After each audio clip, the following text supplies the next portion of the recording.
right, my friends, we'd like to welcome everyone back to another episode of V8 Radio. And yes, I forgot to come up with a fantastic adjective this time. Well, lucky I'm here for you, Kev, because I got you covered. All right. Well, before you cover me on that, I'm Kevin Ostie, joined as always by our esteemed co-host, Mr. Mike Q-Ball Clark, who thinks this show is going to be...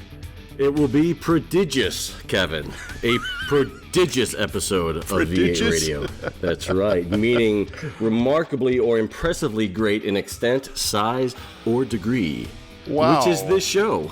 Yes. Extent, size, or degree? Absolutely. Wow, I thought it meant like one of us was a prodigy of some sort, which I know is not true on this desk.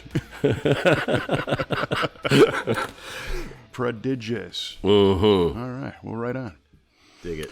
Well, here at V8 Radio, we burn some time chatting about cars, car stuff, events, working on them, spending time with them, doing stuff with them, and we start the show with a trivia question, which, we initially thought, we could let people kind of play along at home. Well, that's kind of true, because you can listen to us ask each other the trivia question, and you can guess at home to yourself. Right. Because we don't have a mechanism for you to call in and say, hey, I know the answer. Yet. No, exactly, yet. So this is just an exercise to hook people into listening for the whole show. It's kind of cruel, but it's what we do here. It's what we do. It's how we roll. So do you have one? You got a trivia question lined up? Absolutely. I do have a trivia question lined up. And are you ready for this, my friend? Only if it's trivial. Oh, it is quite trivial. All right. In what year did the Chevrolet bow tie first appear on cars? Wow. That's a good one. What year did the Chevrolet bow tie? So, from what I understand, the story behind the Chevrolet bow tie was that Louis Chevrolet, I guess was the guy's name, Frenchman. Correct. Was staying in a hotel in France and saw that symbol on the wall of a hotel as wallpaper. It was the pattern of the wallpaper was that, and he always liked that shape, which became the Chevrolet emblem. And interestingly, it's not really a bow tie. It's kind of an inverse of the bow tie, if you think about it, because bow ties are wide on the end and narrow in the middle. Right. And this is kind of the opposite. And it slants a certain way. When did it first appear on a car is a totally different question. And I've been using this borderline history lesson as a stall tactic. I understand that. To jog my memory to see if I actually know. I know it's on cars in the 50s. I know it's on some stuff in the 40s. I'm going to say it's in the decade of the 30s. And, they've been making Chevrolets for a long, long time. But I don't think it appeared on the cars in the earlier ones. So I'm gonna get it wrong, but I'm going to say 1927. 1927. Is that your final answer, sir? That is my final answer. Kevin says 1927. Writing that down. Mm-hmm. All right. Very good. Very good. Not a bad guess. Good history lesson for everybody. Yeah. Catching me out of the blue on that. Mm-hmm. All right. So I have one for you. This is a two-parter. Great. It's a year and model, year make, okay. Year and make, not year and model. But what year and what make of car was the first to offer a tilt steering wheel? Ooh, that's a great question. And that is a carryover from our last episode where we installed I was talking about installing a tilt column in my Galaxy. So it made me think, hey, when did all this nonsense start? Yeah, that's good. Okay, first tilt column. Oh boy. I am going to say, let's see, I only have any idea the history of the tilt column either. Oh, I could tell you a little of that if you I bet you could. You want to help me stall your own question, buddy? All right. So, the very first concepts, these were not installed in tilt, ready for the for the general public, but it goes back to like 1911, I think. A guy had a concept for a multi-position steering wheel. Oh, is that right? Yeah. That doesn't help great. you at all. No, not a bit. Buys a little Concepts time. don't mean anything to me. No. Let's year and make. Let's call it a 1929 Ford. Wow. 1929 Ford. That's a good one. Mm-hmm. Do we have any rationale behind No, well, just that. No rationale. All right. I'm just pulling that one out of thin air. Right on. Well, All right. the thin air has been relieved of its 1929 Ford Nice, tilt column. absolutely. Mm-hmm. All right, noted. We'll see we'll see who wins this week. Mm-hmm. Mm-hmm. I have an idea who won't win this week. Me too. So, what else has been happening in the world of four-wheel fun up in your area? Well, I managed to get a hold of my machinist yesterday, as a matter of fact. Really? So the ongoing saga of the GTO engine rebuild has a new chapter. It does. It does. I am told that he has what he needs. That's a quote. I have what you need. I just need to find time to put your block together. He has what he needs, or he has what you need? Well, he has what he needs, is what he said. So I'm assuming that means all the parts he needs. Oh, I was going to say, he's got a machine shop, right? So I would hope he has what he Right. needs. Oh, yeah, that's true. So I asked him, so when are you thinking? Maybe before winter? And boy. He says, oh, yeah. Oh, sure. Before winter. Sure. Absolutely. All right, well, winter starts on, what, December 21st? Yeah. Technically. So I got a feeling I'll be insulating my garage and firing up some heaters. wow. Okay. Well, hopefully he gets a time. Yeah. That would be a little frustrating. And I see both sides of the coin here because, again, we run the V8 Speed and Resto shop, and there are times when, we are very, very busy. It seems like, fortunately, we've always been very busy. But I'll tell you what, I resist telling a customer that we have everything except the time, because usually I like to stack things up so that when we finally have everything, it's go time. Oh, that's good to know. I mean, in our world, the frustration comes in waiting for the parts generally. And right now, I don't know if it's I'm going to guess it's because the economy seems to be, much stronger and people are looking to build stuff. But the back order list is extensive in this industry at this point. Really? It's incredible. Every single thing it seems like we order is on back order. And interesting. It's aggravating. And for us and also for customers. And when we if a customer brings us a car and they say, hey, I want you to do some work on this car, what we try to do is come up with a parts list first before, we'll bring it in, we'll look at it, inspect it, and then we'll say, okay, what do you want done? And, one example is a Mustang arrived yesterday, as a matter of fact. And this gentleman wants a power steering and power brake conversion. And he's thinking about maybe doing a vintage air AC upgrade and, a couple little tune-up items, and that's about it. So we looked at the car, we sent it home. Now we're going to price out parts, give him some options, and say, all right, for this dollar value, you can get a stock style steering kit, if you want, and power brakes, if you want to do something like a Hydro Boost or something that's at this point, whatever. And when he approves a particular plan, we order the parts, and then we try to bring the car back once those parts have arrived. Okay. And that way, I'm not sitting on it. Yeah, that makes good logistical sense. The problem being, though, right now, we could order a lot of the stuff and wait, seemingly months to get the stuff. And there are a couple of big companies that we use all the time. We do a lot of stuff with Holley. And Holley, the nice thing is their B2B back-end business e-commerce website will tell you when the production run date is going to be, how many units they're going to have, when they're supposed to be in. But we tend to look at it as, when you go buy something and you go to Amazon or something, it says there's 4 in stock.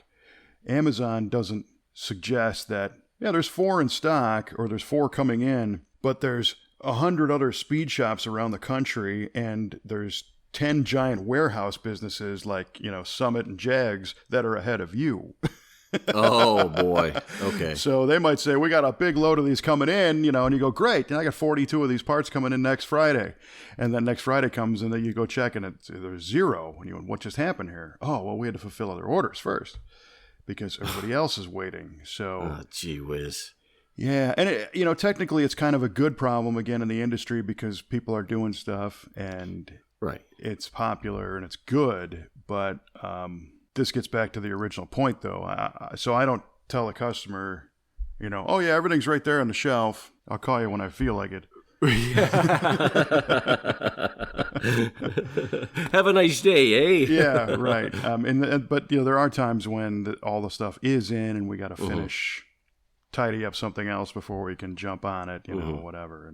And you know how this goes. We talked about this before. Once you get into it, it's might as well syndrome. So in your case, I would, my question would be, okay, well, if you have absolutely everything, can he visualize putting this together to make sure that there's no other whoopsies? Did he open all the boxes and make sure everything's right and all that kind of stuff? Hope so. Yeah. I sure hope so. Boy. My frustration is it's been June, July, a year and 3 months since I dropped that block off to him. Whole cars get restored from the frame up in less time. This is true. And this is a short block we're talking about. Not a lot going on there. Yeah. So that's where my frustration is. And again, as a reasonable person, I see both sides of his coin, where he is a one-man shop, and he does have way more work than he should have for one guy to handle efficiently. And he does have customers that are giving him a lot more money than I am, that demand priority because they are racers and this is their livelihood, and that's all well and good. But still, it's been a year and 3 months. Yeah. That's my point. And this will piss you off because that's what, like 13 bolts maybe? Yeah. Yeah, thanks, buddy. You're welcome. 14 maybe, an oil pump, a couple of cam bolts, some main... Well, of course, you got rod caps. Okay, so about 23 or 24. Yeah, exactly. I mean, well, there's a lot of measuring. There's a lot of machining. Yeah, but still. Yeah. Well, and I know you like this guy. And again, I'm on both sides because I don't want business to leave any shop that's, but have you considered maybe just speaking with him and saying, if this job is not going to be, if it's only causing stress at this point because you're bothering him and he's got other stuff to do, if he's got everything together, would he be amicable if you said, hey, I think I might have found another shop that can screw this together? Not that I don't, I've been here this long because I want you to do this. Right. And I'm not just making a threat. I just really kind of want this engine done. Right. Yeah. I've been trying to figure out a good way to say something like that. And I think what you just said is a nice way to say that without threatening him or, saying that I don't trust him, because I don't want him to think that. No, you obviously trust him because that's why you've been this patient and you really want him to do it. But sometimes you just, like Mick Jagger said, can't always get what you want.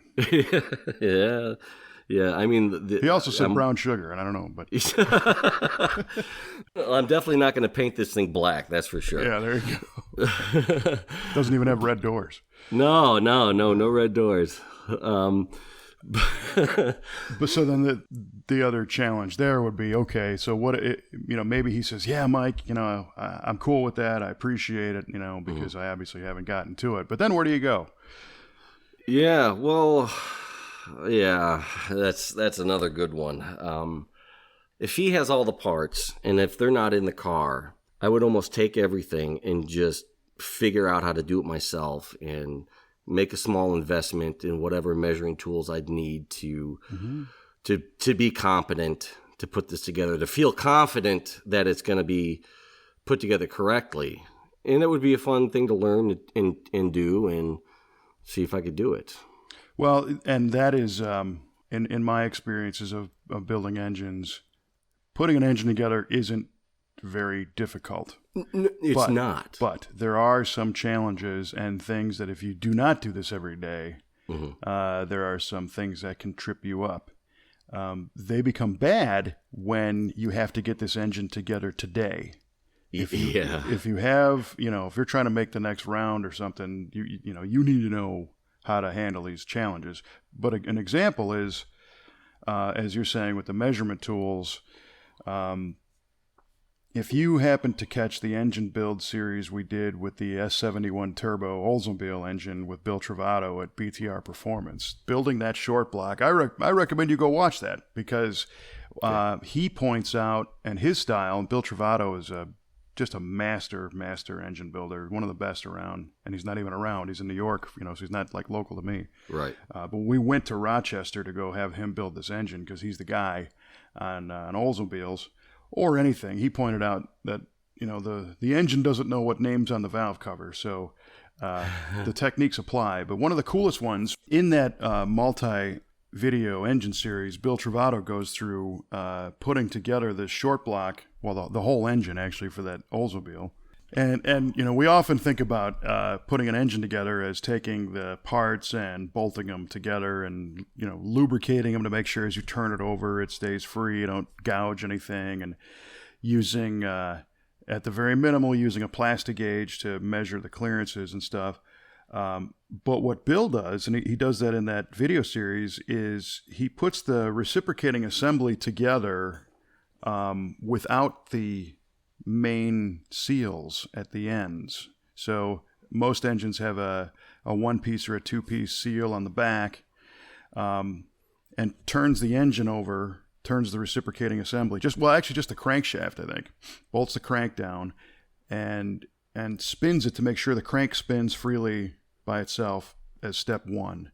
And this has all been perfectly machined, but it's an indicator. If you put the crank together and drop it in and fully torque all the main caps and spin it, you now know if that crank spins freely. As opposed to what a lot of people do is they put the crank in and then they'll start putting all of the individual rod assemblies. And by the time you get done and you turn this thing over, if something is tight, you don't know where the tightness occurred. Right? Good point. So you start with the crank. The next thing he does, he takes the crank back out and he'll put seals in it, just the rear main.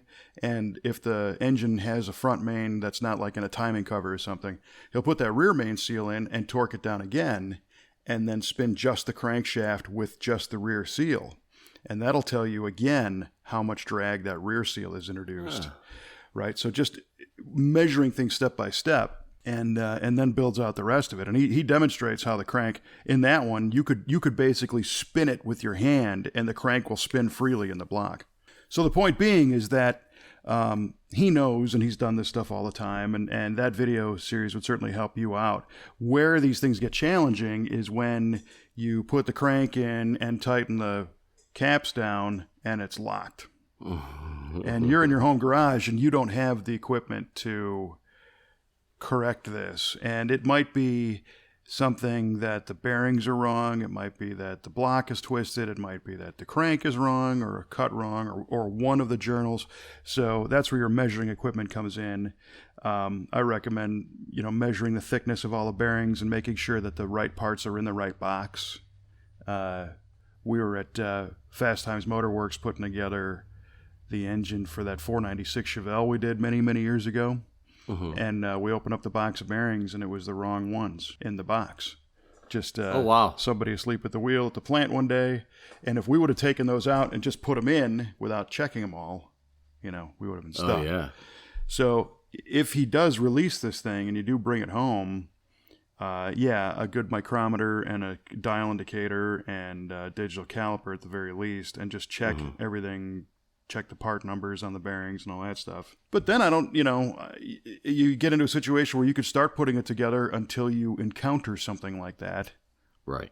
And the homework and then I call Kevin Ostie and say, hey, buddy, what do I do about this? Right. Well, before you start, you reach out to some other local machine places and say, all right, what do you guys offer? Because I'm about to start putting this engine together, and if I get stuck, that's not when you want to start flipping through the yellow pages, you want to kind of know ahead of time.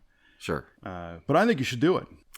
It would be a fun. I haven't put an engine together since I was in the Air Force when I had to put together my Sprint 6 engine after I blew it up, and that didn't go so well. I kept burning cams up just because I didn't know well enough to use a good break-in lube and make sure I'm getting oil up there and all that, and it just never ran right after that. Yeah, yeah. Well, and in that case too, everybody has so much more knowledge available at your fingertips.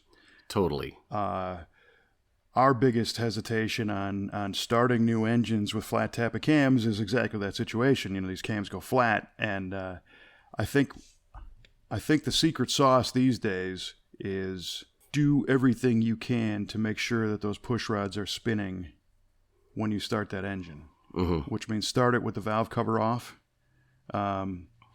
And we actually paint a little paint dot on each push rod. I was just going to say, hey, I bet I could put a mark on those push rods. Yep, you're absolutely right. And have a couple people there. It's always good to have multiple people around when you start one, because you got to have somebody with the fire extinguisher.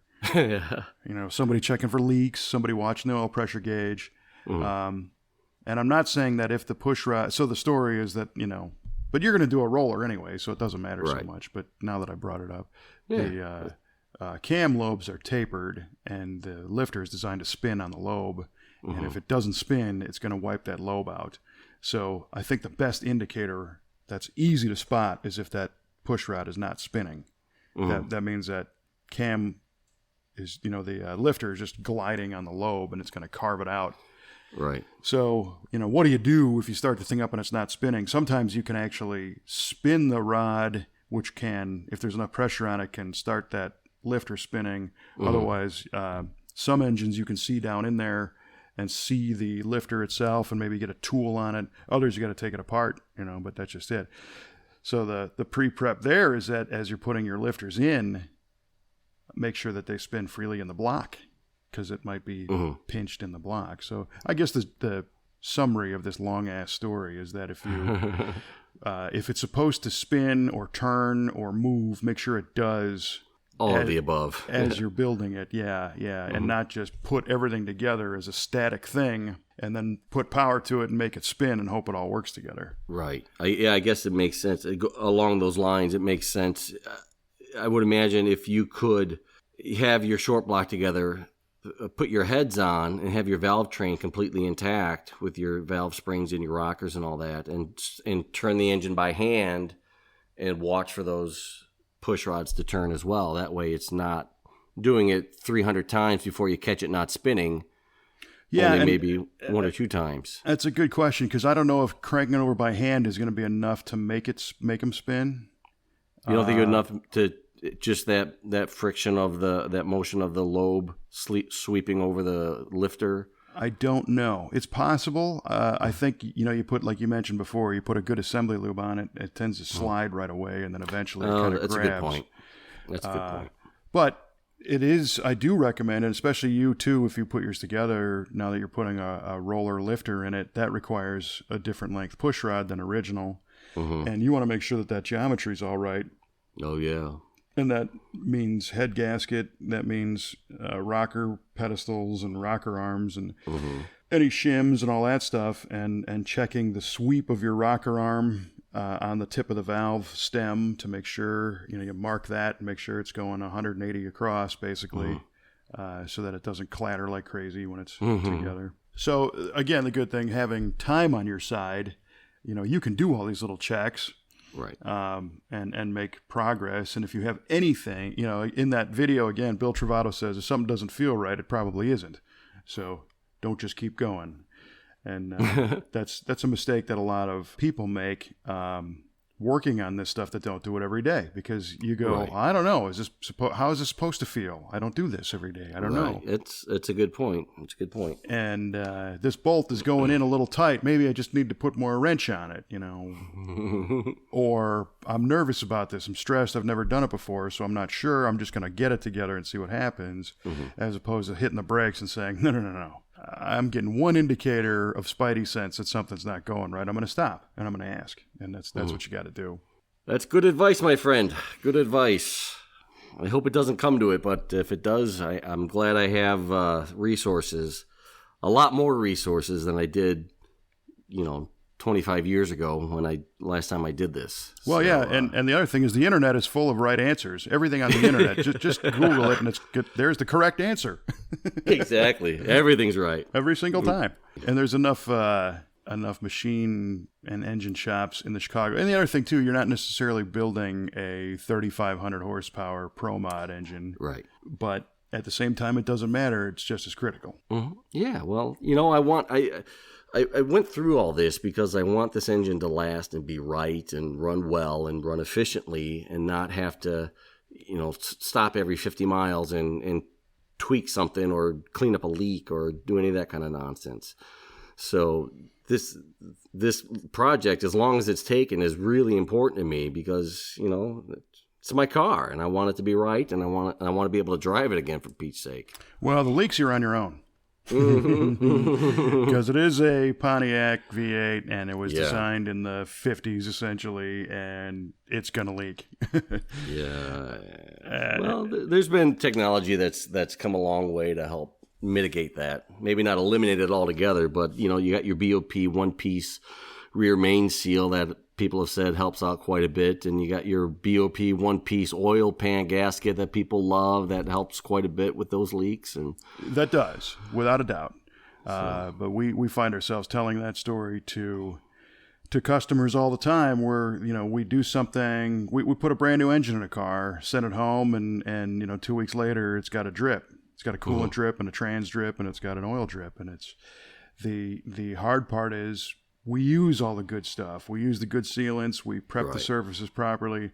The design of a flat oil pan rail and a flat block with a piece of gum smushed between the two of them under pressure, under temperature, being heat cycled, it's going to do what it's going to do. So true. That's another thing. People come to us about the LS motors or late model engine swaps because those don't leak. Everything's O-ringed and it's new technology. Yeah. There's a difference. Yeah. But the rest of it, you should be able to get no problem. Just if it leaks, don't go crazy. Just know. No, I mean, I'm under no illusions that it'll never leak again if it gets all together, and that's okay. But as long as it's not like my transmission was leaking, it was just slinging oil all over the place, all over the exhaust, and smoking like crazy. That kind of stuff I can't have. No, it shouldn't do that. No. Yeah, I did. I also did. I replaced the front pump gasket on that transmission and did tried to seal it up, a new front pump seal, and all the little gaskets that go on the bolts around the front pump I replaced as well. So hopefully that mitigates those leaks as well. And so that was within the past year? Yeah, just probably a month ago. Oh, I did that. Good. When I was doing the engine bay, when I painted the engine bay up. Okay. I did all that too. There's another thing that kind of sucks because you could put a brand new front pump seal in, and the time between installation and getting the engine in and the torque converter in and all that stuff can dry up a seal. Don't say that, Kevin. God dang it. Well, what you want to do is go lubricate that seal now. Don't keep a little it dry. Transmission fluid on there? Yeah, put a little fluid on it and keep it soft. And same with the output shaft seal on the drive shaft. Because those like to leak, but that's an easy one to fix. But that'll help that game because we've had that one already too. And how do you tell a customer? It's like, I brought this thing in, and you changed the engine. You sent me a bill for putting this front pump seal in, and then a month later when I go pick up the car, it's leaking, and then you charge me to do it again. It's like, well, I didn't necessarily, I'm not trying to double bill you. And it's not, and those we just pay for. It's not something that they get billed for. It shows up on the invoice saying it happened. Oh, I see. I see. Because if it sits, it can't happen. The other thing to consider is that seal's probably been in a box for a while on the shelf. New to you doesn't mean it was made yesterday. This is brand new. Yeah. Sorry, manufactured in '85. Well, yeah, it's turbo 400 transmission. It's been, those parts are kind of in storage generally. Right. So sure. All right. Well, enough about me. You just had a big night the other night with the V8 TV drive-in cruise, eh? Yeah, it was huge, and it was a lot of fun and a cool event. And I think it's kind of hard to explain this thing. What we do is we have a car show cruise thing at a local drive-in, and we show a classic car film. And before the film, we do some prize giveaways, and we show a little update about what's happening at our shop and that kind of thing. And it's kind of fun because the venue is called the Belleville Skyview Drive-In, and it's been around since 1949, I think. And they've got 2 screens, and they can accommodate a whole bunch of cars. And the first year, I think we had about 225 cars, something like that. And last year we had certainly more interest, but we had a night that looked like it was going to rain, so Right. the amount of cars was down a little bit. It was still bigger than the first year, but it wasn't super huge. And this year we had about 400. Dang. Yes, it went up substantially. It was a perfect night. Word's kind of getting out, and we showed American Graffiti, which is a very, very popular film. Yeah. And that was chosen by the participants online. So I kind of feel like in many ways we're there just kind of as facilitators, because the movie is what it is, the venue is what it is, everybody thinks it's cool. And what's kind of different about it than from going to a regular drive-in, first of all, those are all going away, so they're hard to find no matter what. Yeah. But second of all, if you go to a drive-in to go see a new movie and you take your family car, you're going to get there, you park the car, you get out, you get your popcorn, you go back in the car, and you sit there and watch the film. You don't know the person next to you. And you're not going to get out and walk around and look at cars and talk to people. And I think that's the big draw of this event is how social it is. Right. Because everybody's out with lawn chairs, and they're all walking up and down the aisles and talking to everybody and checking out cars. Yeah. And then it's almost like they don't want that part to end because the movie's got to start. But then they like the movie too, so it's just kind of it builds, throughout the night, and that's something we didn't anticipate that it would have that kind of momentum as it grows. But the other funny thing is, like I mentioned, they had 2 screens, and from day one, I was talking to the proprietor of this place, and I said, so how many cars can you hold? And he's like, well, we can probably fit, over 400 on screen number 1, and if we really need to, we can get into screen number 2, but you'll never get there. Don't worry about that. Just try and fill the first one. So every year I bring 2 copies of the DVD because it's actually a Blu-ray player that displays the movies with the projector. Yeah, which is kind of neat.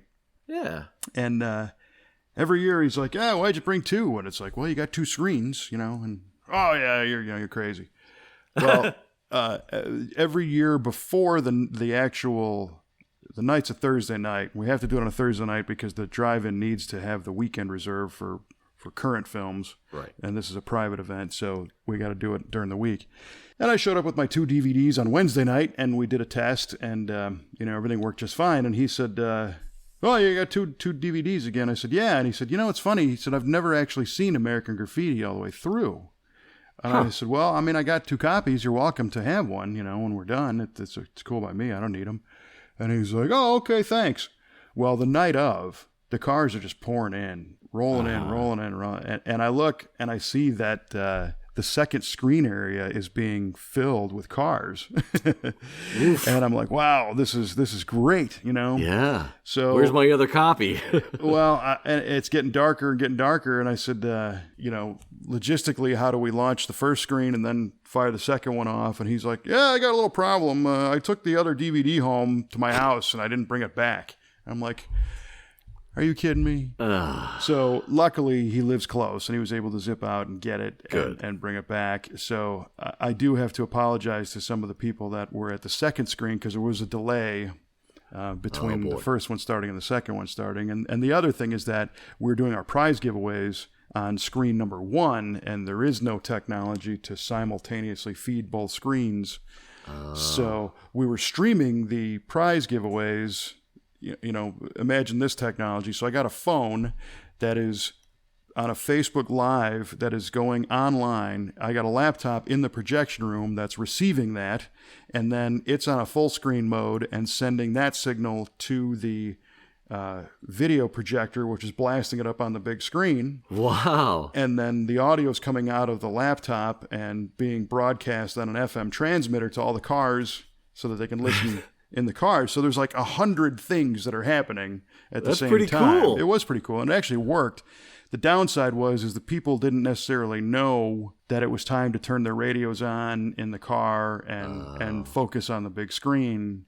So we're trying to get people a little more up to speed, and now it's time to pay attention because we're going to start pulling winners and drawing numbers and stuff like that. So, but the great thing is the crowd of people is so nice. Everybody is so cool. If you can imagine a bunch of people that are sitting in their car looking at a blank drive-in screen, whereas the other screen is 10 minutes into a movie. Nobody was honking their horns. Nobody was making noise and yelling and flashing high beams and stuff. Right. They all waited patiently, and we came over and told them, you'd be up in a second. And then the film came on. They were happy, and there you go. So yeah, boy, I was watching those live streams that you were putting out. That was great, man. I mean, that really goes a long way to show people who weren't able to come what this thing is all about and the type of cars that are really showing up here and what a great car show this is becoming as well as a movie event. I mean, it's a great double bill that you're putting on. It's people are bringing great stuff. You're right. My gosh, that LT4 Malibu? Yeah, that was ridiculous, wasn't it? That was nuts. Yeah, and that gentleman's named Ty, and he had a Cutlass we worked on with an LS a long time ago, and now he shows up with this thing. I think it's an 81 Malibu, if I'm not mistaken, with a current, supercharged Corvette LT1 motor in it, the direct injection deal. And LT1, yeah. I'm sorry, LT4, you're right. LT4 okay. supercharged. The LT1's a non-supercharged. The LT4 is a supercharged. And that thing, I didn't get a chance to spend a lot of time with him to find out whose engine management system he's using and what kind of tune-up he's got on it and how well it actually runs. But it sounds killer, and that's a great swap. So, yeah, that's going to surprise a lot of people on the street. Boy, howdy. And, the variety of cars. So you got stuff like that to I don't know if you saw the 57 Plymouth that the one guy just restored. The Christine? Yeah. Yes. Amazing car. Beautiful car. It is a beautiful car. I like those a lot. And other late model performance cars and dune buggies and of course 55s and 32s and the one dude brought out his 2-lane blacktop clone 55. I saw that. Yeah. Cool stuff, just great cars, muscle cars, good old fashioned, classic cars. Mm-hmm. So it was, you're right. It is a tremendous show. Yeah, that is, I got to get my Keister out there. I got to get this car running. Yeah, right. I can't show up in the Daily Driver. Well, we had a few, but not many. I saw that, but I can't abide. I can't. Well, it was pretty cool because there were some people who were kind of in the same boat you were, and they're like, "Yeah, my car's still in the shop, or I just didn't get it together. Can I still come?" And we tell them, "Yeah, you can still come. Obviously you want to have cool cars at the show, but I don't want to turn people away just because they didn't have something that fit in." So a lot of those people kind of parked off to the side or whatnot. But the feedback is always pretty cool. And I'm running around like a chicken with my head cut off throughout that whole thing. And Kelly and the crew are manning our trailer and getting people their goodie bags and T-shirts and all that kind of stuff. So it's kind of a blur until 2 days later when all the pictures start coming in and everything like, wow, that was serious. I saw a couple of those. I saw an aerial shot somebody took. That was a nice, cool shot of all the cars wrapped around the screen. That was really cool. Yeah, and last year we had drone footage, and I don't think we had that this year. So I was hoping, if there was, I haven't seen it yet, just because there was so many cars there this year. So I guess our message is, for next year, I guess we're going to do it again. I don't really see any reason why we wouldn't. It's up to the facility if something, happens. Right. But we're going to make a special attempt to make sure the second screen concept goes smoothly. And I guess technically, because we're doing everything over the internet, I can have a laptop on screen too projecting the other programs as well before the movies play and everything. So that's the technological side that we got to work out again. And then get the word out to some more car clubs and stuff. There was a few car clubs that came out, which is cool, and that's nice for them. Some of them just have their monthly meeting night there. Is that right? Yeah, they just all come out at once. Pretty cool. Yeah, it is. It's fun. And it's different. It is different. You know what? I mean, what you said earlier, there are not a lot of drive-ins left in America, and the fact that you have one fairly close to you, and you have such a great car scene in the Red Bud area. I mean, just the few times I've been there at your shop, just out of nowhere is a really sweet Roadrunner going by, or really, really slick 70 El Camino rolling by, or Chevelle, and just driving around. Yeah. And you tap into that, and it's a great spot. I mean, it's perfect. You got really lucky that you still have an operational drive-in. You have a great car scene, and you're able to promote this, and people, it's kind of like a Field of Dreams thing. If you build it, they will come. Well, yeah, you're right, and we're really hoping that, you never want to oversell an event and tell people that we think this is going to be great, and then they go there and they said, that sucks. So right. We just try to present what it is, and get everybody involved. Here's your chance to vote on the film. And then it's always been my philosophy with the photos and everything to we try to actually get pictures of every car there and share them, so people get some acknowledgement of coming out. And we had some great sponsors that helped out this year, some new ones and sponsoring this thing it's not a super expensive thing to do, but it just helps us cover the rental for the theater for the night. Right. And some of our local shops and other partner shops we work with helped out, and that whole list is on our website at driveincruise.com. And I hate to start singling them out, because then if you don't single somebody out, they all get mad. So we appreciate everybody who did sponsor it. One I will say was there's a company called Sunnybrook Preservations. They do like when houses foreclose and stuff, they do cleanup and things like that. Okay. But they're car guys, the guy that owns the company, and he gave away a $500 Visa gift card as an attendance prize. Cool. One of our local Haggerty insurance brokers gave away a Yeti cooler, for crying out loud. I mean, that's almost $500. No doubt. And then plus, all these other companies like Year One that gave away a $100 gift certificate, and Bear Brakes gave out a remaster master cylinder, and AutoZone gave out gift cards, and Rock Auto, and a lot of car companies and stuff. So it was cool for giveaways. So we try to incentivize people to come out, because there's a good chance you're going to win something. Yeah. Did you have anything like a longest distance travel to the drive-in prize? Or anything like that? I don't know. Last year we had a guy that came up from Texas. And no kidding. Yeah, and he was actually on his way to Detroit, so he stopped along the way. Great timing. Yeah. This year, I don't know. I got to go back through the records and see, because when people register, they pre-register online, and it's pretty much we get an address because we mail them a ticket. But the people that are on site, I don't gather all that info. Oh, I see. But we probably should. It'd be fun to know if somebody comes from far away. Yeah, it would be fun to know. Yeah. There'll be this guy from the Chicago area with a GTO. Right. God dang it. Well, you know a guy? Not with one that runs yet, but it will. Yeah. Speaking of GTOs, you're that guy who's 67 you're doing was at the drive-in, right? Mo was his name? Well, that was a different one. Mo is a gentleman who we worked on his 70 GTO. Oh, 70. Which is the gold one we worked on a couple of years ago. Okay. Yeah, Mo Zerlini is his name. Nice. Goes by Mo Z. Heck of a great guy. A lot of our customers came out and hang out, which is cool. And it's nice because they can interact with each other and meet each other and everything, and that's always a good thing. But the 67 in the shop has been media blasted. The chassis has been restored. The body mounts are all fixed. The chassis is in paint. It's basically done, and we're going to start assembling that. We're just getting ready to tear into the engine, as a matter of fact. Cool. Which it's our knowledge. We ran it before we took it apart. I think it's in great shape. It was rebuilt, and it's got about 1,000 miles on it, and we're going to clean it and paint it and put it back in. I want to build the whole chassis like a running chassis on the ground is what my goal is for that one.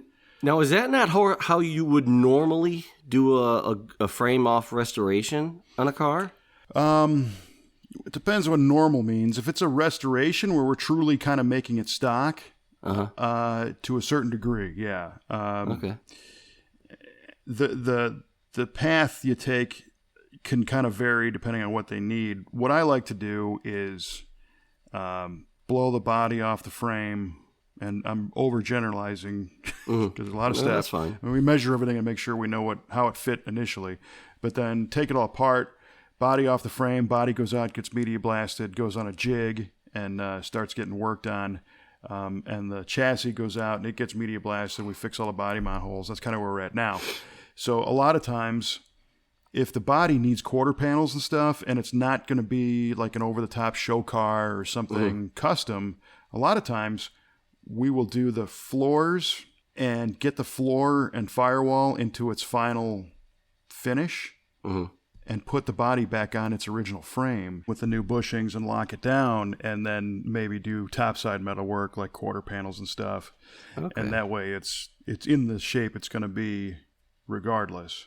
I see. So, but even in that case, with a fresh frame, to make it a roller, we'll either restore the suspension parts or put the new ones on. Sometimes body kind of happens on its own, frame happens on its own. Sometimes they happen together. But what I always like to do is when you paint the car, you have to have the front sheet metal on and have all that stuff lined up for body work and paint. But I don't like to have the fenders on while we're putting engine in and all that stuff. So it kind of goes back and forth. So you'll have, maybe the body tub bolted down, and then you might set the engine in with no front sheet metal, get it wired, maybe even get it running, then put the sheet metal, and that kind of thing. Each one's different. I got you. Yeah, there's no cookie cutter design, hey? No. I see. But what I haven't done is done a full running chassis separately, engine, transmission, exhaust. And the exhaust, can hang from the frame. It does. That's where it mounts, but the fuel tank mounts to the body. So we might make a little fixture, something to support the tank. I see. But that'd be cool. I think it'd be kind of neat to see. So it would be neat to see. That'll make for some great pictures. Yeah, right. So we'll see. But that car's coming along. They all are. There's many of them, which is good. What other cool things you got running there at the shop? Well, one of the coolest things we've had in the shop in a long time, I think, is right after the drive-in. There was a car that pulled into the drive-in gate and died, and had a vapor lock problem. And Trevor got it running, and it actually turned up at my front door at the shop the next morning. Is that right? And it's a pink '58 Cadillac 2-door. Ooh, wow! And it's bone stock. It is just beautiful. Salmon color with a white top and a full stock interior, Sabre hubcaps, white walls, the whole deal. And it's very different from, what we normally have in the shop. We get old cars in there, classic stock stuff too, fairly often. But this thing is it's super cool. And I think all we're doing is some maintenance on it. We're moving the fuel filters so he doesn't vapor lock anymore, and making it a little bit more drivable. But we had it parked out in front, and that was just stopping traffic left and right. I believe it. You're probably looking for Elvis's mother, for Pete's sake. Yeah, exactly. That's what she would have drove. That's a great example. Every time I walk by that thing, I got to stop and stare at it. It's just insane. Right. And other cool news: the Reloaded Camaro is back at the shop. We're measuring it out because it's going to SEMA again. Nice. Again. Yes, it'll be SEMA. Its second appearance, this time in the Rocket Racing booth, because they've got a brand new wheel design, and they want to use this car to show it off, which is cool. That is very cool. Reloaded has been It's that 68 Camaro we did a few years ago, and it's been in the Rocket catalog with the Rocket booster wheel that it's wearing now, which I think is the perfect wheel for the car.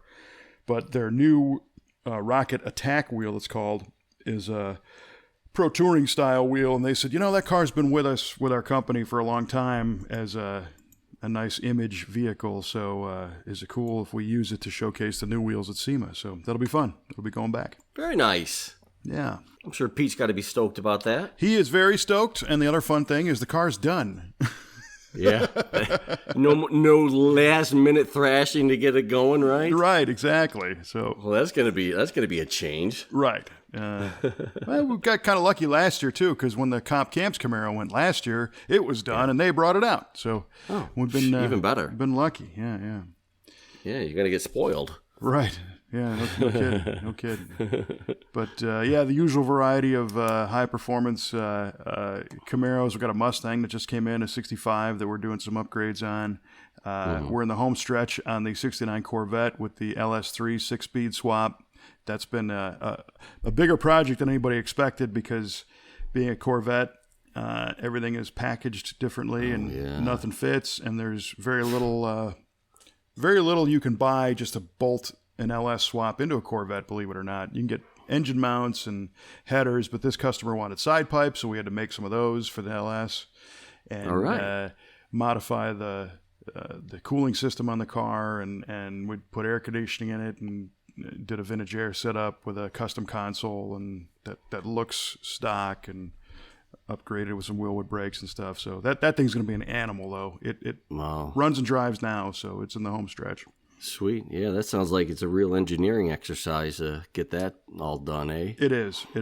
And it's cool because the outside looks so stock. We did a set of upsized year one 17-inch Corvette rallies that just look perfect. Nice. And the bummer is, that's such a good-looking car that people are going to see the envelope and go, hey, cool, great-looking car. And they're not going to know what it took. Mm-hmm. Yeah. That's got to be the real sad part about all this cool stuff you make and that you do in the shop is that all of it gets covered up with sheet metal or fiberglass in this instance. Yeah, and I'm afraid Trevor, our mechanic, I made him kind of upset the other day because as we were preparing for the drive-in, we wanted to bring a couple cars out, and we had the Reloaded Camaro, and the guys were doing some tweaks on that one, and I said, I really want to get the Reloaded car to the drive-in. And Trevor's like, well, what about the Corvette? And I said, well, a Corvette would be cool, but we didn't paint the car. It's on the paint that it came in with, and all the magic is under the skin, whereas the Reloaded car is a great example of us doing an entire car. Mm-hmm. So I thought, and it has such great paintwork on it and fit and finish that, I thought that'd be very representative of what the crew can do.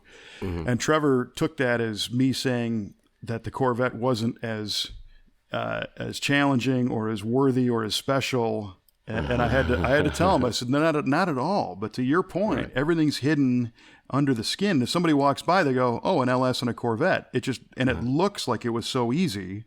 Yeah. And so natural. And that's what everybody was saying. They're like, you mean this car didn't come with this? Because it just looks like GM did it.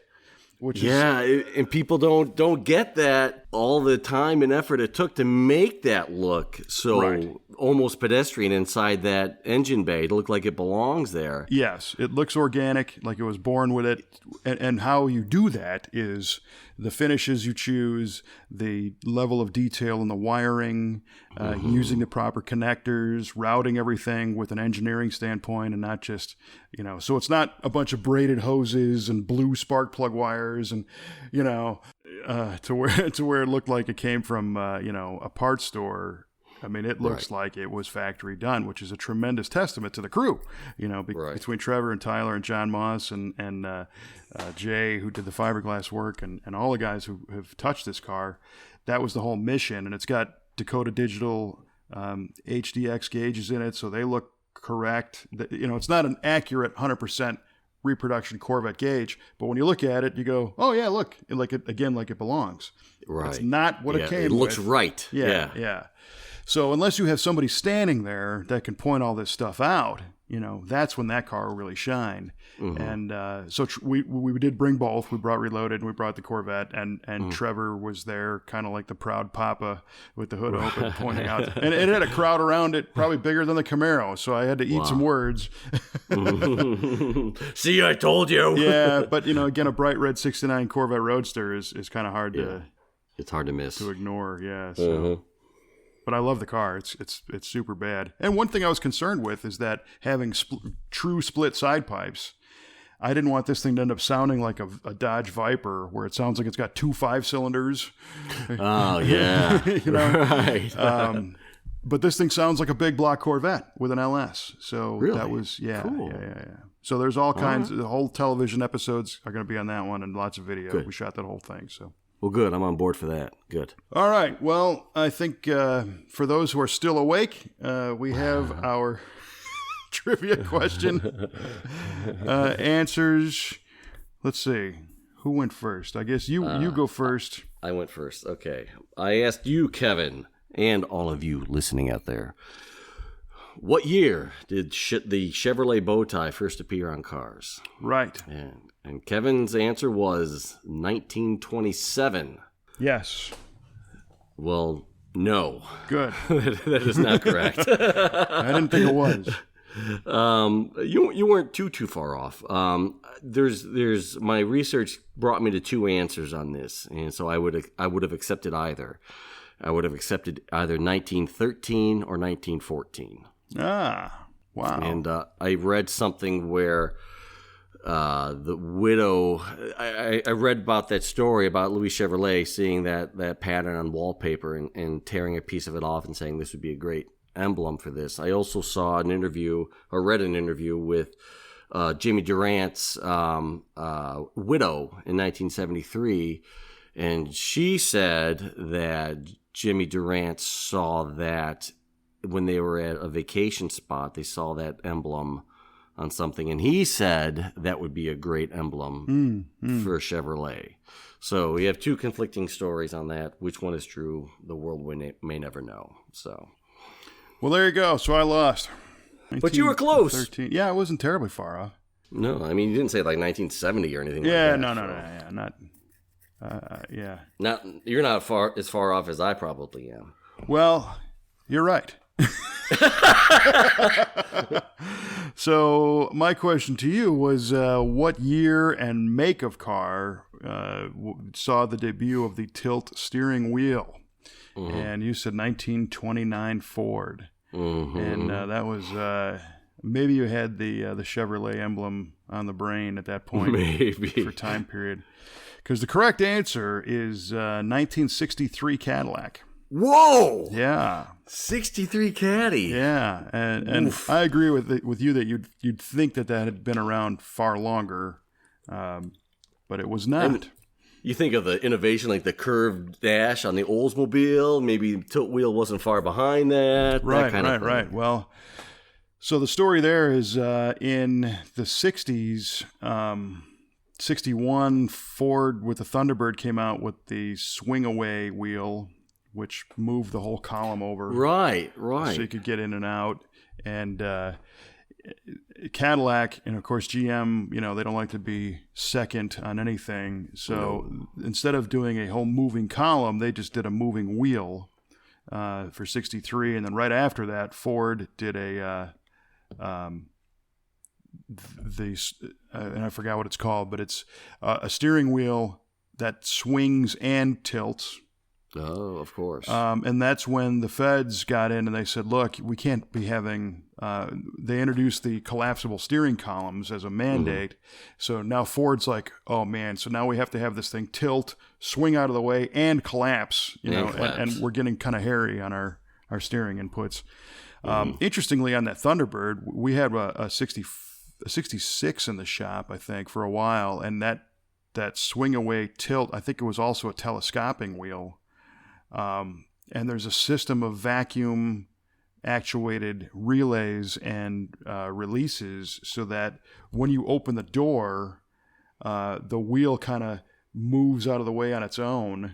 Oh, nice. And it stays loose until you lock the door or close the door, and then it comes back in a position and locks, and it won't move. And you want to talk about fixing a system when that one doesn't work. Oh, boy. It's like fixing a Skyliner roof, I'm sure. Yeah, right. Ford, they were ambitious with making their, essentially an analog computer with relays and limit switches and all that stuff. So pretty cool stuff. So, yeah, we both lost. Yeah, that's okay. Yeah. We're both winners, though, baby. Yeah, right. Mm-hmm. Just got to keep telling ourselves that, and you'll be fine. Right. You're good enough, you're smart enough. Gosh darn it, people like me. There you go. There's the promo for the next show. All right, man. Well, it's been fun, and I appreciate taking the time to catch up. We appreciate everybody listening. You can hear this on iTunes, on Google Play, on the TuneIn Radio app, or you can tune in right to v8radio.com or our Facebook page. Lots of different ways. So there's no excuses, for not finding it somewhere. And None. I'm not sure what's going to happen next time, but we'll let you know then. All right, so for everybody here at V8 Radio, we appreciate you tuning in, and keep the shiny side up.